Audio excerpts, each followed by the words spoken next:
1 Samuel, capítulo 30, nós vamos ler os 6 primeiros versículos.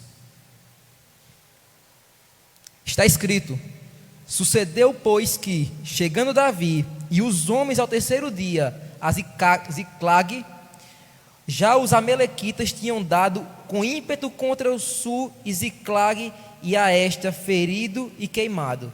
Tinham levado cativas as mulheres que lá se achavam, porém a ninguém mataram, nem pequenos nem grandes. Tão somente os levaram consigo e foram seu caminho. Davi e os seus homens viram a cidade e ela queimada, e as mulheres, seus filhos, suas filhas eram levados cativos. Então Davi e o povo que se achava com ele ergueram a voz e choraram, até não terem mais forças para chorar. Também as 2 mulheres de Davi foram levadas cativas, Aionã, a Jerelita, e Abigail, a viúva de Nabal, o carmelita.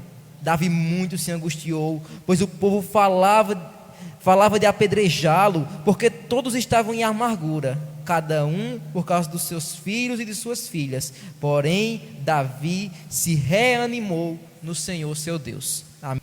Meus irmãos, eu gostaria que nós possamos nessa noite, aprender um pouco da palavra de Deus. Eu vou ser, como procuro ser sucinto, depois vamos ter mais louvores, depois outra palavra, para a gente ter um culto mais dinâmico. Mas eu queria com vocês, a partir do que o nosso irmão Samuel nos trouxe como leitura oficial, ter como sustentáculo da nossa fala nesta noite, com a seguinte verdade, norteando essa minha fala, onde diz: onde buscar ânimo quando a crise bater às portas. E se nós pensássemos logo no contexto anterior ao que o nosso irmão Samuel leu, vê o Davi com o seu bando de mais de 600 homens, enfrentando os filisteus, os inimigos de Israel. E a gente vê que quando eles retornam à sua cidade, a cidade estava arrasada, os filhos cativos, as mulheres cativas, as casas ao pó, a cinza, só fumaça, só destruição, só desânimo, só tristeza, só destruição. E é mediante esse caos que Davi, ele aprende de Deus algo que é relevante para mim e para você nos dias de hoje. Nós dormimos em um mundo e acordamos em outro. O mundo terá uma divisão a partir dessa pandemia. A gente fez um culto no domingo há 3 semanas e pensando que daqui a 8 dias teria o culto da mesma forma, mas na terça-feira o rumo da vida já nos levou para destinos totalmente opostos àquilo que a gente havia projetado. Mas a gente vê nesse texto, meus queridos, que Davi, diante da situação, a primeira verdade que eu posso ver é que quando não temos mais força para chorar, o que devemos fazer? Você vê que esse quadro que eu estou a pintar com vocês nesse texto, estava com a isenção de mulheres e crianças, porque ambos os grupos foram o quê? Cativos, foram levados escravos, e ali estava só naquele cenário homens de guerra, homens duros, Samuel, capaz de ver o sangue brotando de uma maior naturalidade. Mas eu quero dizer que por trás desse homem forte que está em sua casa, na minha vida, na vida de alguém que está me ouvindo, existe realmente pessoas fortes, mas em dado momento nós nos sentimos incapazes e caímos em pranto, como aqueles bandos de lutadores, de guerreiros fizeram. Isso nos mostra uma ideia, Jonatas, o quanto nós somos frágeis. Isso mostra uma ideia, você que está em casa, por mais que você é valente, por mais que você é guerreiro, por mais que você de fato se ache forte, mas em dado momento você vai fazer como fez Davi, no verso número 4. Então Davi e o povo que estava com ele ergueram a voz e choraram, até não terem mais força para chorar. Não era um choro calmo, não era um choro, como é que eu posso dizer assim, um choro simplesmente simples, não era um choro meramente um choro qualquer, mas um choro de expressão de alma, porque tamanha era a dor daquele povo, tamanha era de fato a aflição daqueles homens, como eu disse, homens de guerra, homens bélicos, homens preparados, homens de forças brutas, homens que tinham realmente habilidades nas armas, mas diante do quadro eles se ruíram, eles caíram, eles se acabaram, tão como aquela cidade estava em pó. E como o texto deixa bem claro, eles ergueram a voz, não foi um choro sem nitidez, mas foi um pranto que talvez de quilômetros ouvia o urro, o berro, a expressão da alma daqueles homens. E aí, meus queridos, eles choraram e choraram a ponto de perderem as forças. E talvez alguém do outro lado aí esteja chorando que só Deus está vendo. Você está do outro lado me vendo, dizendo: Deus, eu estou como esses homens, já sem força para chorar. Já estou num estágio tão deplorável que nem força eu tenho para chorar. Semelhante a Ana no seu cântico, nas primeiras páginas, em que o próprio sacerdote não entendia a dor daquela mulher, não entendia a alma profunda que sentia a dor daquela mulher, e dizia: é uma embriagada. Mas eu quero dizer, enquanto muitos não conseguem enxergar a mim, sondar a mim, a você, existe um Senhor nos céus dos céus, que Ele consegue sondar a divisão da alma e do espírito. Um Senhor que entra onde a medicina não adentra, um Senhor entra onde a psicologia não consegue adentrar, um Senhor que entra onde o esposo não consegue entrar, onde pastor, onde homens e ninguém dessa terra consegue fazer o que Deus consegue fazer. Eu quero dizer de forma tão convicta como eu estou apalpando este microfone, tão certo como eu estou apalpando essa Bíblia: Deus está te vendo, está vendo o teu choro, está vendo que em dado momento você não consegue nem força mais para chorar. Mas eu quero dizer que o Deus que assim como ergueu a Davi, aqueles homens para lutar, e erguer aqueles valentes, o Deus de Abraão, de Isaac, de Jacó, o Deus de Israel está presente aqui, está presente em tua casa, está presente nessa transmissão. É o Deus capaz de nos erguer e nos reanimar.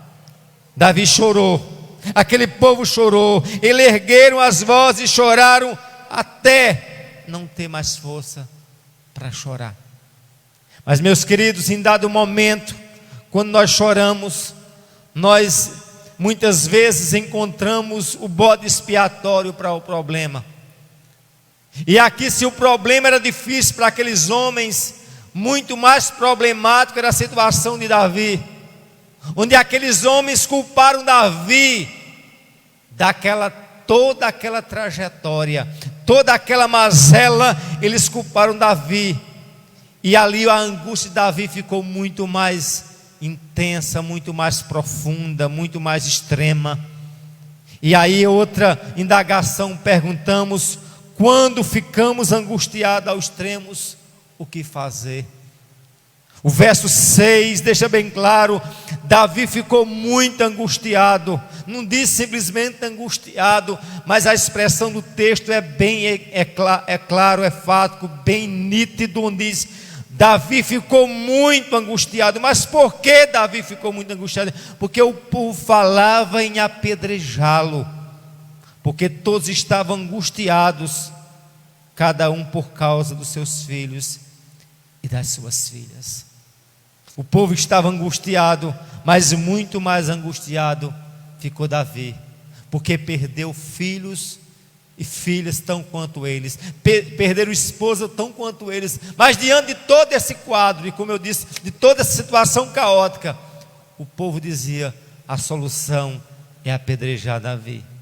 E quantas as vezes nós em nosso quadro adverso, nós tentamos culpar alguém, nós tentamos botar a culpa no político, tentamos botar a culpa na igreja, podemos botar a culpa em A e em B. Saiba de uma coisa: se existe uma culpa que eu tenho que me culpar, e que deveria de fato culpar é a mim mesmo. A Bíblia diz de que de fato queixe seu homem, queixe dos seus próprios pecados. Diante da situação, não busque o bode expiatório e querer sacrificar alguém, meu amado, mas queira você de fato dizer: Senhor, se existe alguém que necessita de reconhecimento, de perdão, de arrependimento, esse alguém sou eu. Mas diante da situação tão difícil, do momento tão crucial, poderíamos encerrar esse quadro numa situação de desespero extremo e total. Mas algo me alegra quando a gente vai caminhando para o verso 6, a parte B. Mas Davi se reanimou no Senhor seu Deus. Oh, glória seja dado esse nome desse Deus tremendo, porque a narrativa vai deixando bem claro que Davi estava angustiado, que o povo estava angustiado, que o povo estava desesperado. Mais desesperado Davi, mas aparece, o porém aparece, o entretanto aparece. Há uma guinada, há uma mudança radical aqui. E Davi, ele se reanima, não no exército, não nas notícias, não em A ou em B, mas diz o texto sagrado, ele se reanimou no Senhor, seu Deus. Davi tinha um pastor, do Salmo 23, o Senhor é meu pastor e nada me faltará. Ainda que eu passe pelo vale das sombras da morte, ainda que eu passe por lugares de adversidade, a sua vara e o seu cajado me consola. Davi entendia que ele tinha um Senhor, que ele tinha um Deus, que ele tinha um Pai, que ele tinha um pastor. Eu quero dizer a você dessa noite, entenda que mesmo que você esteja chorando, mesmo que você esteja sem força para chorar, mesmo que você esteja desanimado, mas lembre de uma coisa, a palavra de Deus para o meu e teu coração: reanime-se no Senhor. Quantas as pessoas acham que a animação é colocar isso e aquilo, é dizer que vai vir uma vacina miraculosa para curar essa pandemia. Eu quero dizer que a esperança da igreja não está em pandemia A, em B, não está em recurso humano. A nossa real esperança está no Senhor. Deus quer me reanimar, te reanimar, porque a esperança da igreja não está nessa terra. Estamos nessa terra, mas a esperança da igreja é os céus de glória. E aí devemos reanimar as nossas forças tão incapazes, as nossas mãos tão trêmulas, a nossa total incapacidade, dizendo: Senhor, eu quero receber de Ti ânimo. É interessante como diz a palavra, mas Davi se reanimou. A palavra reanimar como diz, é tornar a ter ânimo, é tornar a ter vigor, é tornar a ter vida, é tornar a ter esperança. E como é interessante quando ele faz o paralelo de outros homens da Bíblia, como Abraão. A Bíblia diz lá no livro, na carta de Paulo aos Romanos, que Abraão creu quando não tinha esperança. Quantas pessoas estão aí buscando esperança? Mas eu quero dizer a você que a minha e a tua esperança está no Senhor. Esperança como fez o grande patriarca Jó. Eu sei que o meu Redentor vive e por fim se levantará sobre a terra. Eu sei que esse Deus tremendo de Abraão, de Isaac, de Jacó, de Davi, de Jó, esse Deus que fez história, esse Deus que faz história, esse Deus que diz e a coisa acontece, esse Deus que de fato fala e executa milímetro aquilo que Ele determinou. Esse Deus que está no controle da minha e da tua vida, esse Deus que há de guardar e trazer provisão sobre os lares, trazer cura, enquanto o mundo diz: de onde virá o recurso, de onde virá a provisão, como eu preguei hoje. O Senhor proverá, o Senhor não deixará o povo dele morrer no deserto de fome. O Senhor trajetou, guiou, conduziu o povo com mão redentora no deserto, e não será diferente nesse momento de desafio. Uns confiam em carros, outros confiam em cavalos, mas nós faremos menção do nome santo do Senhor. Uns em curva se caem, mas nós nos levantamos e estamos de pé. Deus vai entrar com solução na tua vida, e você vai há de testemunhar do Deus que faz milagre, do Deus que reanima, num Deus que muda o quadro, num Deus que dá vitória quando tudo diz que não há vitória. Muitos estão estampando derrota nos jornais, muitos estão estampando centenas e milhares de mortos. Eu quero dizer, morrerão todos aqueles que Deus designar que morrer, mas aqueles que Deus selar, aqueles que Deus marcar com sangue. A Bíblia diz que o sangue estava protegendo a nação de Israel em pleno Egito. Eu quero dizer que aquele que Deus colocar a marca do sangue do Cordeiro, pode vir o espírito de morte, pode vir o espírito de pandemia, pode vir toda desgraça desse mundo, Deus é capaz de nos livrar, porque Ele é Deus. E alguém pode dizer: pastor, e se Deus não livrar, continuará sendo Deus? É isso que aqueles homens deixam bem claro. Aqueles homens deixaram bem claro: rei, não importa, rei, não importa, rei pagão, seja Deus livrando ou não da cova, como é que diz, desse fogo aí nessa fornalha, Deus sempre será Deus. Eu quero dizer que nós não servimos a Deus simplesmente pelo que Ele tem nos dado, mas pelo fato dEle ser Deus. Não estamos aqui buscando as mãos de Deus, as benéficas de Deus. Estamos aqui a buscar a sua face. Que Deus te abençoe, que Deus te dê graça, que Deus te dê ânimo, e você se levante, porque através do seu levantar, Deus vai fazer com que você levante outras vidas. A partir de hoje, Deus te dê força para orar, dê força para cantar, dê força para prosseguir, porque em Deus há força para nos erguer.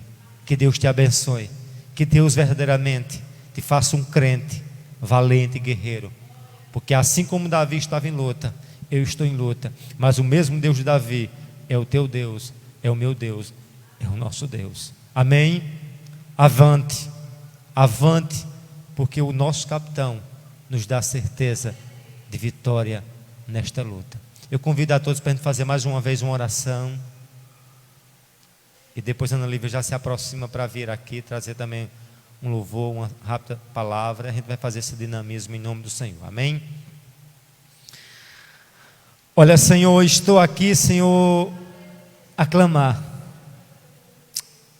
a dizer, Senhor, que não há força em nós,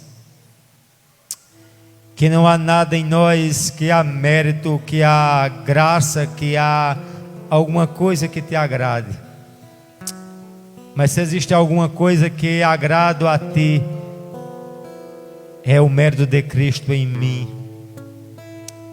E usando da misericórdia desse mérito, eu quero clamar por esse meu irmão que está em casa, por essa minha irmã que está em casa, por esse irmão e irmã que está aqui no templo. Eu te peço, Espírito de Deus, que tu esteja trazendo um milagre tremendo. Aleluia, que tu traz um renovo sobre as nossas vidas, e que tu possas trazer o maior de todos os milagres, que é o milagre do novo nascimento. Que no meio desse vendaval, desse desânimo, o teu Espírito possa soprar no meio da tua igreja, e a tua igreja venha ser luz no meio das trevas, sal para dar gosto, e para impedir que esse mundo venha apodrecer mais do que já está podre. Levanta uma igreja guerreira, uma igreja de oração, uma igreja valente, uma igreja que verdadeiramente consegue te adorar em meio a tamanhas dores.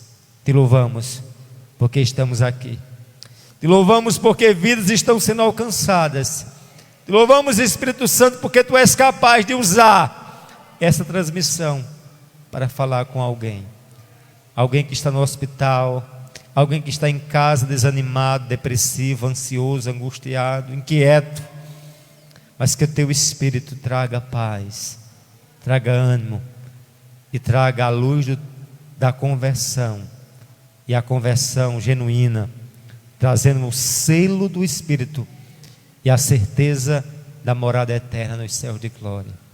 Faz com que desapegamos desse mundo e entendamos que os nossos olhos têm que estar fixos em Ti. Te louvo por tudo e nos faz descansar na sombra do Onipotente, em nome de Jesus. Amém? Nossa irmã